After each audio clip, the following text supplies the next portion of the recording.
The Buddha's teaching on loving kindness goes back 2,500 years.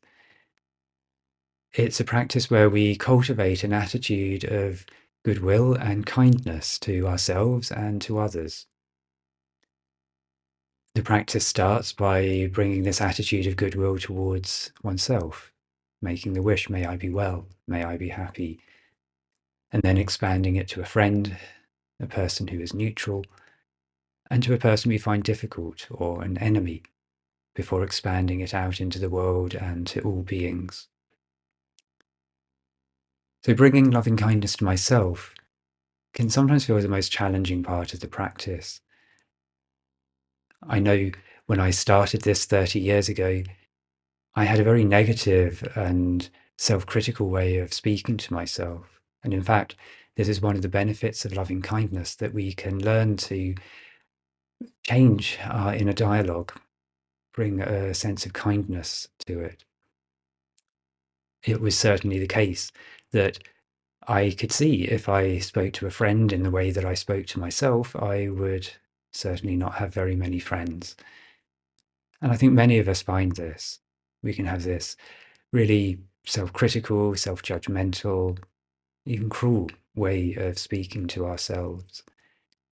And loving kindness encourages us to cultivate a kinder, gentler tone of voice and way of speaking to ourselves, becoming more patient and speaking to ourselves from a place of kind-heartedness, goodwill. This is a practice. I often say it's a meditation practice, not a meditation perfect. And so it may be hard. The fact that we don't immediately sit down and be filled with loving kindness for ourselves or for others, well, that doesn't mean it's not worth doing this practice. It's simply a reminder that, yeah, this is where I'm meeting a sense of block, an obstacle. With all meditation, really, it's this paradox, really, that, well, I do it because I need it. If I spontaneously could feel loving kindness for myself and all others, well, I wouldn't need this practice. And yet it's because I need it that I find it difficult. And it's so easy for the mind to then say, I don't think this practice is working. You know, I'm sitting here, I'm not really feeling anything. I'm not really engaged with it. I think I'll do something else. So sometimes it's helpful to actually work at that cold face of our most challenging areas. So if you find loving kindness a challenge in practice, well, great. Then you've found an area to work. The way loving kindness can be effective is that it opens the heart and it makes us aware of where we close our heart. So you may find it's very easy to bring loving kindness to a friend, harder to bring it to a neutral person, and recognizing, well, actually, quite a lot of our life is transactional with the people who treat us well and we are close to. Yes, it's easy to feel goodwill to them. But what about the person that is just there on the edge of my life? The person working in the shop, delivering a post or parcel to my door, a neighbour. There may be really a sense of indifference to them, and this practice is about opening the heart with this attitude of goodwill and kindness. And then we come to the difficult person, and the difficult person reminds us that until we are enlightened, it's going to be so easy to allow hatred and animosity to arise within our heart. And yet the practice is also a reminder that I have agency, I have a choice. The other person isn't making me feel angry. I am allowing anger to arise. And I have a choice whether to cultivate that anger or let it go. The Buddha said that feeling anger for another, feeling hatred towards another is like carrying a burning coal, thinking you will throw it at them. So when we can see that anger is actually something I am creating and it causes me pain, then it starts to be easier to let go, to release. It may not happen quickly. It may be that you need to do this practice for a week, a month with the same person before you can really come to a place where you are able to go like, okay, yeah, I let go of this. And in that letting go, there can then be a wonderful sense of freedom, realizing you don't have to carry this unpleasant emotion. So the Buddha put a lot of emphasis on the importance of loving kindness, and there's a beautiful series of verses at the beginning of the Dhammapada, which culminates in speaking of the importance of loving kindness as an attitude of heart to cultivate. So I've brought together a few different verses or a few different translations into one verse. So I'll read this out and just seeing how it lands with you, if it speaks to you. Mind is the forerunner of all actions. Our life is the creation of our mind. If one speaks or acts with impure mind, suffering follows as the wheel follows the hoof of an ox pulling a cart. Mind is the forerunner of all actions. Our life is the creation of our mind. If one speaks or acts with pure mind, happiness follows, as surely as one's never departing shadow. This person abused me, mistreated me, defeated me, robbed me. Those who dwell upon such thoughts never lose their hate. This person abused me, mistreated me, defeated me, robbed me. Those who dwell not upon such thoughts are freed of hate. Hatred never ceases through hatred in this world. Only by loving kindness is animosity dissolved. This law is ancient and eternal.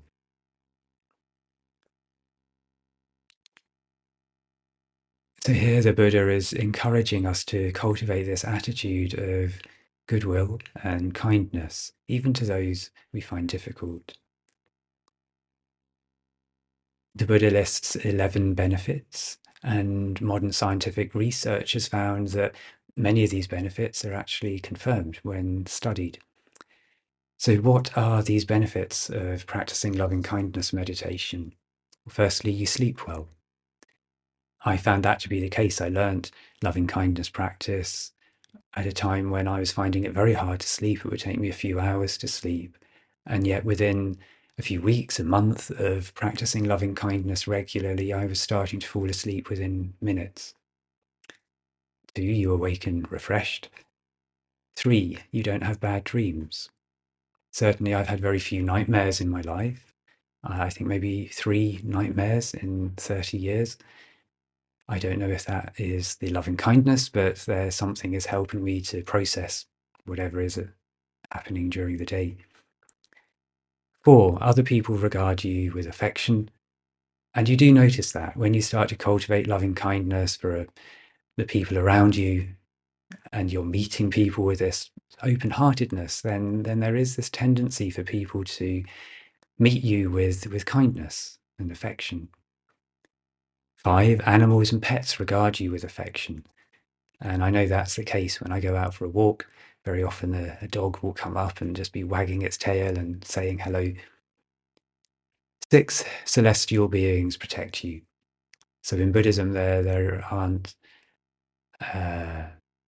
isn't a creator God, but there is the belief in a celestial realm where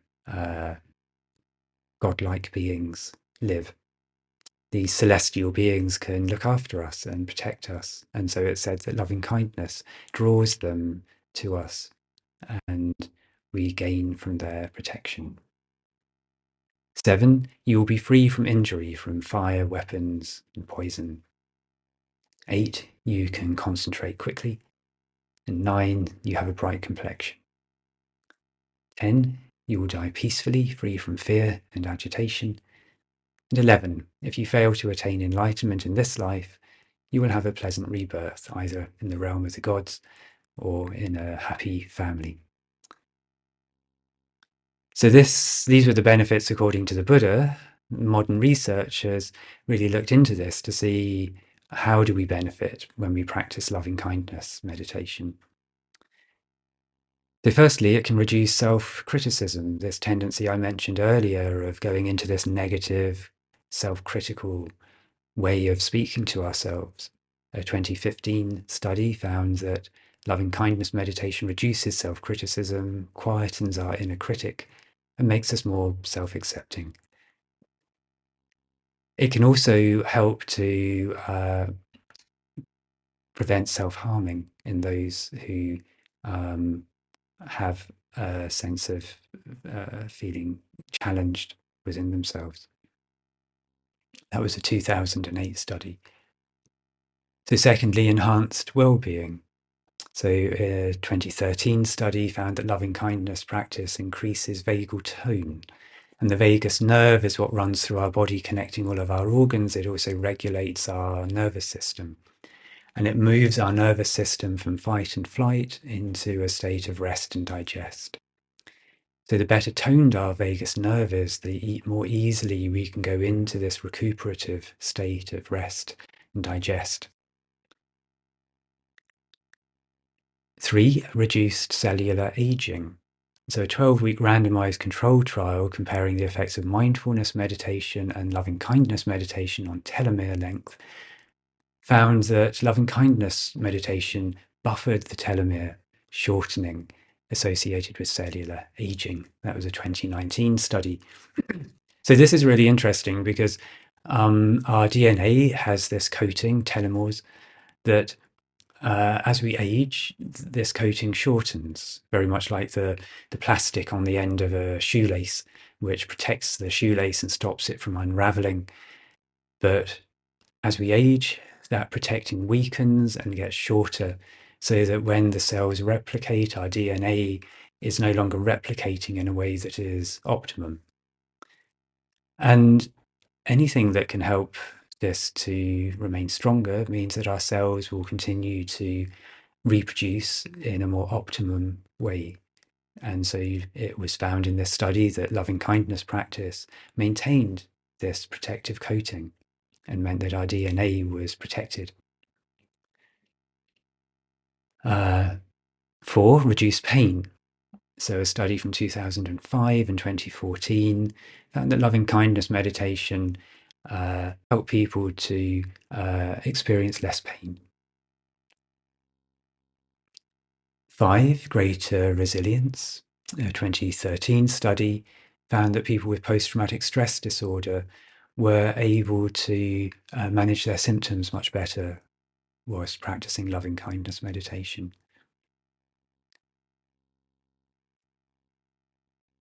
And a 2014 study found that loving kindness meditation could help prevent burnout in healthcare providers. And so I think we know sort of how demanding particularly healthcare work can be. And by practicing loving kindness and bringing this attitude of a gentle kindness to oneself, then it helped to prevent burnout. So 6, improved relationships. Loving kindness meditation results in greater empathy for strangers and better social connections at work, the 2008 study found, and greater stability in social relationships in general, according to a 2022 study. 7, improved mental health. So the research into loving kindness meditation and major mental health disorders is actually still in its infancy. But some findings from a 2015 study suggests that it may actually be helpful, particularly for people diagnosed with depression or schizophrenia and bipolar disorder. So those are some of the benefits of mindfulness, both from the Buddha's perspective and also from more recent scientific research.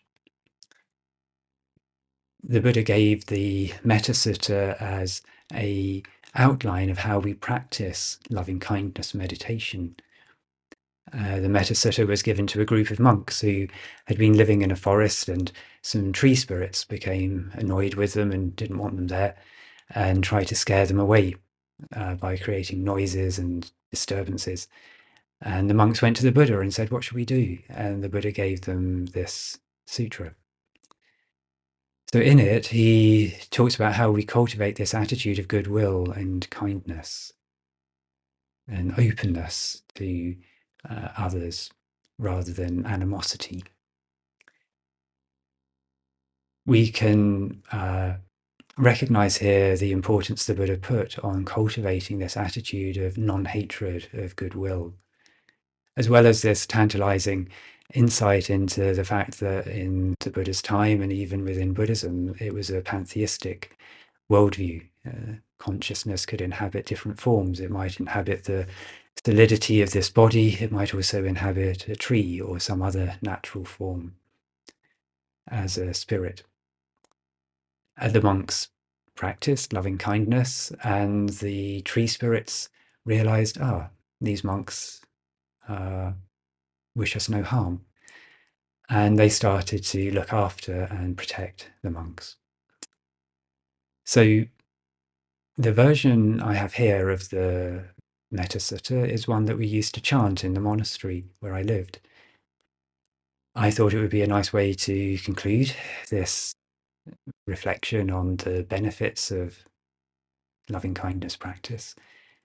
So if you'd like to settle into a comfortable posture, maybe closing your eyes, and then listening to the Buddha's words on loving kindness.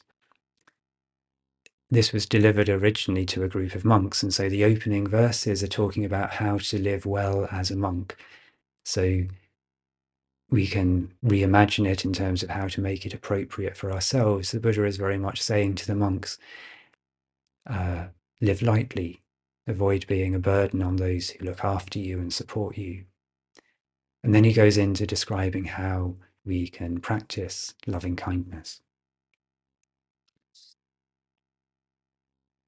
This is what should be done by one who is skilled in goodness and who knows the path of peace.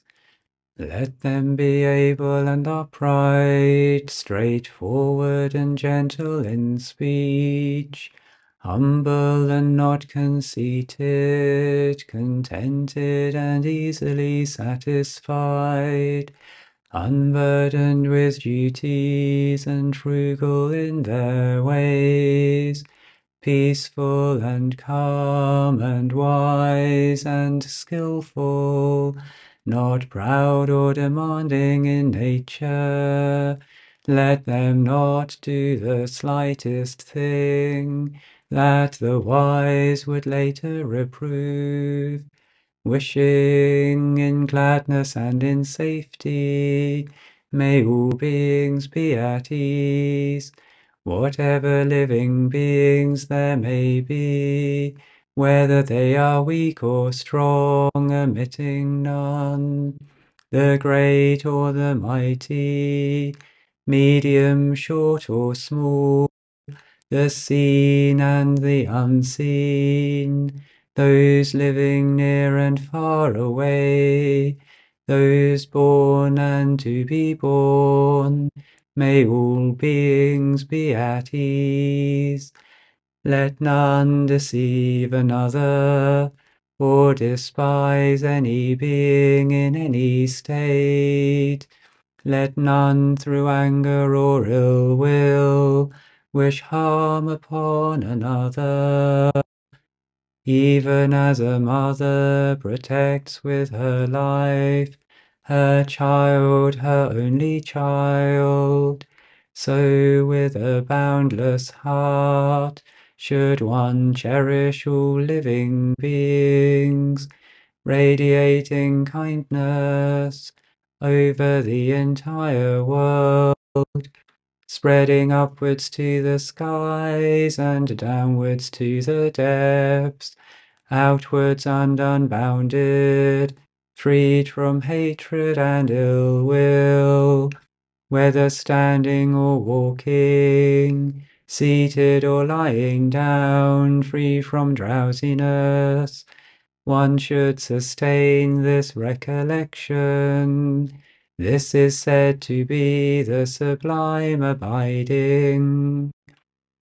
By not holding to fixed views, the pure-hearted one, having clarity of vision, being freed from all sense desires, is not born again into this world.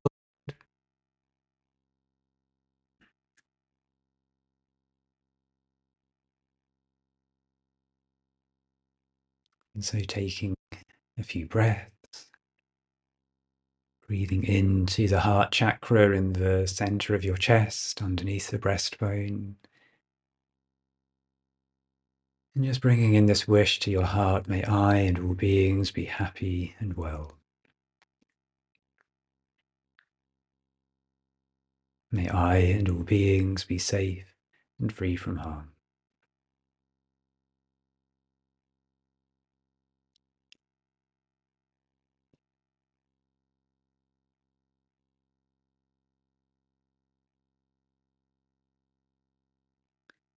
And so thank you for listening.